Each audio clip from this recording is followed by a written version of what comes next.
یہ مزارات پہ آپ جا کر دیکھیں، کوئی ماتھے ٹیک رہا ہے، چادریں چڑھاتے ہیں آپ مزارات پر، آپ کیوں نہیں پوچھتے کہ چادر کیوں چڑھاتے ہیں؟ کیا بیسک کانسیپٹ ہے اس کے پیچھے؟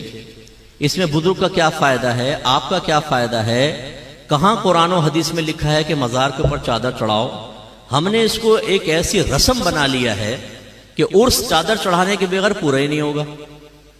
ہر شخص چادروں کی منت مان رہا ہے کہ جی میرا کام ہو گیا تو میں فلاں مزار پہ چادر چڑھاؤں گا۔ بھئی کیوں مان رہا ہو منت؟ ذرا بتاؤ تو صحیح نا، اپنے آپ سے کویسچن کرو، کیوں چڑھا رہے ہو آپ چادر منت کی؟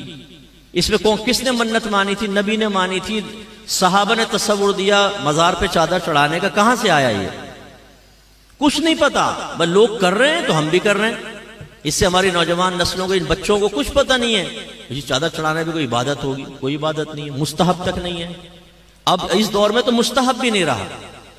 ایک دور تھا کہ جب قبرستان عام بنا دیے جاتے تھے، اس میں کسی عالم کی قبر ہے، کسی نبی کی قبر ہے، فرض کر لیں صحابہ کی ہے، تو لوگ ادب سے دور ہونے لگے، تو وہ قبور پہ چڑھ رہے ہیں صاحب، تو وہ جو اشرف القوم کی قبر ہے اس کی بھی بے حرمتی ہو رہی ہے، تو بھئی چلو ایک کپڑا ڈال دو یار، تاکہ فرق تو ہو جائے، آنے والے کو پتہ چلے کسی بزرگ کی قبر ہے دوسری، تو ایک چادر ڈال دی ادھر۔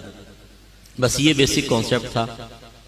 پھر بعد میں جب بزرگان دین فوت ہونے لگے تو لوگ جیسے آ کر فاتحہ وغیرہ پڑھ رہے ہیں، بیٹھ کے قرآن پڑھ رہے ہیں، دھوپ پڑ رہی ہے، تو ارادہ کیا کہ قبہ بنا دیا جائے کہ عمارت صاحب مزار کے لیے، تاکہ لوگ آ کے اس کے سائے میں آرام سے پڑھ سکیں۔ اور خاص طور پہ جب سال گزرتا تھا جس کو ہم آج کل عرس کہتے ہیں، تو پھر لوگ آئیں گے، بیٹھیں گے، کثیر تعداد ہوتی ہے کہ چلو بھئی پھر ایک عمارت بن گئی۔ جب عمارت بن گئی تو جو عام قبور سے امتیاز قائم کرنا تھا وہ عمارت کے ذریعے حاصل ہو گیا۔ اب چادر کی تو ضرورت ہی ختم ہو گئی۔ لیکن سنی کو تو ایک نیا مشغلہ چاہیے، جو نیا مشغلہ شروع ہو جائے اس کو کبھی نہیں چھوڑے گا، اصل دین کو گھر میں داخل نہیں ہونے دے گا۔ انہوں نے کہا بھئی قبہ بن گیا، ابھی چادر کی رسم تو چلے۔ وہ چل پڑی صاحب رسم۔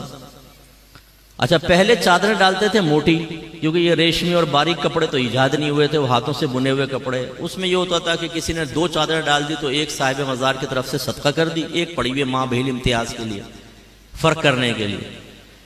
باقی ایک نہیں تھی رسمیں پہلے۔ اب صورتحال یہ جو مزار پہ چادر ڈلتی ہے ذرا دیکھ لیں آپ۔ ایک تو پہلے اس میں پورا لکھا ہوتا ہے کلمہ پاک یا آیت الکرسی، کہ آپ اسے کسی اور کام میں استعمال ہی نہیں کر سکتے، اور یا پھر اتنی باریک ریشم کی چادر ہوتی ہے، جیسے داتا صاحب کے مزار پہ اکثر آپ دیکھیں گے کہ اس کو وہ کسی کام نہیں آ سکتی، وہ لباس بھی نہیں بن سکتا، اس کو یوں دیکھیں گے نا اس میں نظر آئے گا آر پار، اتنی وہ باریک سی ہوتی ہے۔ اور اس پہ آیت الکرسی چمکی سے لکھی ہوئی ہے نا، پہلے لکھ کر اس پہ چمکی ڈال دیتے ہیں، اب جو پکڑے وہ ہاتھ پہ چمکی، منہ پہ چمکیاں، جس سے وضو ہی خطرے میں پڑ جائے۔ اب وضو کریں گے تو یہ چمکیاں لگی ہوئی ہیں، کہاں سے وضو ہوگا؟ اور پھر آپ کبھی دیکھیں اس کٹہرے کے اندر جو آدمی کھڑا ہوا ہے، یہ جب آپ ریشمی چادر ڈالتے ہیں وہ ایک دوسرے پہ پھسلتی ہے گر کے نا، ٹک تو سکتی نہیں ہے، وہ اس کے پیروں میں، وہ آیت الکرسی کے اوپر چڑھ رہا ہوتا ہے، قرآن کے اوپر چڑھ رہا ہوتا ہے۔ میں نے اپنی آنکھوں سے دیکھا یہ منظر۔ اور پھر کیا ہوتا ہے کہ آپ نے